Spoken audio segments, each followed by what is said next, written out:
Hello, I'm Dr. Jessica Ranowski, and I'm a history professor at Texas A&M University Commerce. I'm here to talk to you today about the generations of Americans who fought so that women in the United States could have the right to vote. Historians consider the start of the United States women's suffrage movement to be a women's rights convention held in Seneca Falls, New York on July 19th and 20th, 1848. Years before, at an 1840 anti-slavery convention in London, Elizabeth Cady Stanton and Lucretia Mott discussed organizing a women's rights convention after they and other women delegates were refused a seat at the convention. 8 years later, a small women's rights convention was announced in the local Seneca Falls newspaper. Hundreds of people gathered from surrounding areas in the Wesleyan Methodist Chapel in Seneca Falls for a series of discussions concerning women's rights. Lucretia Mott's sister, Martha Coffin Wright, also served as a leader of the convention in addition to Stanton, Mott, and others. Many of the women's rights reformers were also abolitionists, and therefore a number of anti-slavery reformers attended in support of the convention, including Frederick Douglass and Lucretia Mott's husband, James Mott. Out of the approximate 300 people who attended the conference, 100 activists signed a petition entitled The Declaration of Sentiments, authored by Elizabeth Cady Stanton to resemble the Declaration of Independence in order to make a political point. Among the arguments set forth in the document was that all men and women had been created equal, and out of the 11 resolutions attached, number 9 argued that it was the duty of women to secure the right to vote, because Stanton argued that that was the right through which all other rights would be secured. The group was nervous about this new idea of women voting, but Frederick Douglass swayed the audience to reconsider and support the cause. In addition, as editor of the Rochester North Star newspaper, Douglass was among those who printed a discussion of the convention's proceedings in order to educate the public on this new civil rights direction. The women's suffrage cause soon attracted additional members of the civil rights reform communities to act on behalf of women's rights.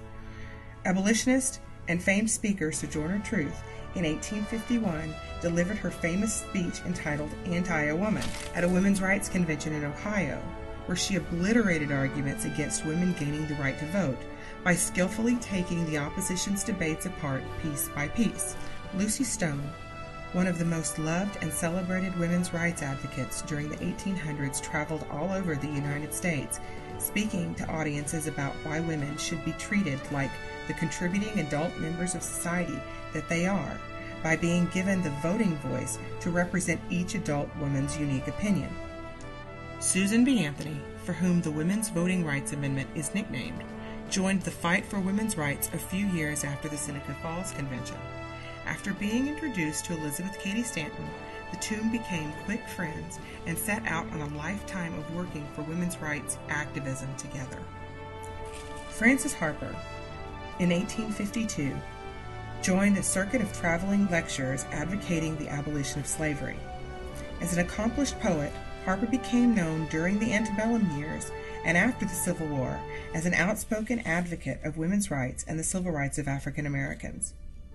And so the first years of the women's rights movement developed as such, with conventions and a few traveling speakers spreading the word about a growing call for women in the United States to have the right to vote.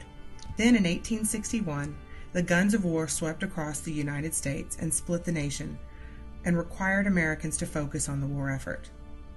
Both Northern and Southern women invested their time and efforts in supporting the war, including volunteering in hospitals and cooperative work. Many of the women leaders of these efforts also went on after the war, and often influenced by their experiences with organizing in public service, to speak out and fight on behalf of the women's rights campaigns. Early during the Civil War, Clara Barton established a distribution agency to provide field hospitals and doctors with medical supplies. After the war, she established the American Red Cross and traveled the nation gaining support and organizing local chapters, and speaking about women's rights, women's suffrage, and social work.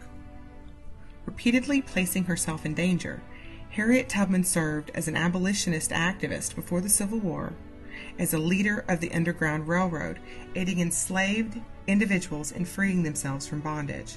During the war, she served by request of Secretary of State William Seward as a Union spy, nurse, and U.S. Army recruiter. After the war, she became a civil rights advocate and spoke in support of universal equal rights and women's suffrage. Dr. Mary Walker served as a spy and physician for the U.S. Army during the Civil War. She became the first woman to receive the Congressional Medal of Honor for her service and traveled the nation educating the public on women's rights, women's health, and dress reform, and campaigning for women's right to vote. In the decades after the Civil War, this is how many Americans got the word out about the need for women to have the right to vote. They participated in traveling lectures, speeches, conventions, and local meetings. In 1869, the Wyoming Territory granted women the right to vote, and in 1890, when Wyoming became a state, its women citizens continued to keep the right, thus becoming the first state to universally not deny voting rights based on sex. Colorado became the second state to enfranchise women, followed by Idaho and Utah, all during the 1890s. During the last few decades of the 19th century, the first generation of women's rights activists began to prepare the movement for new leaders. National suffrage leaders Lucy Stone and her husband, Henry Blackwell, reached out to Susan B. Anthony and Elizabeth Cady Stanton in order to mend old rifts among the leaders. What emerged was the largest suffrage organization in U.S. history, the National American Woman Suffrage Association, or NAWSA.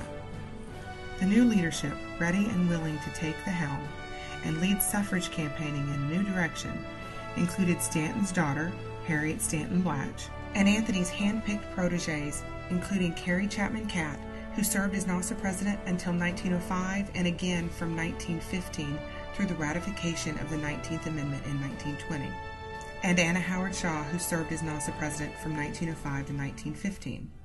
After the turn of the 20th century, women's rights advocates worked in a variety of ways and on behalf of a number of civil rights associations, including Ida B. Wells Barnett, who became a very vocal and nationally famous anti-lynching advocate and women's rights activist, working to ensure that once U.S. women had the right to vote, that the enfranchisement was not limited just to white women.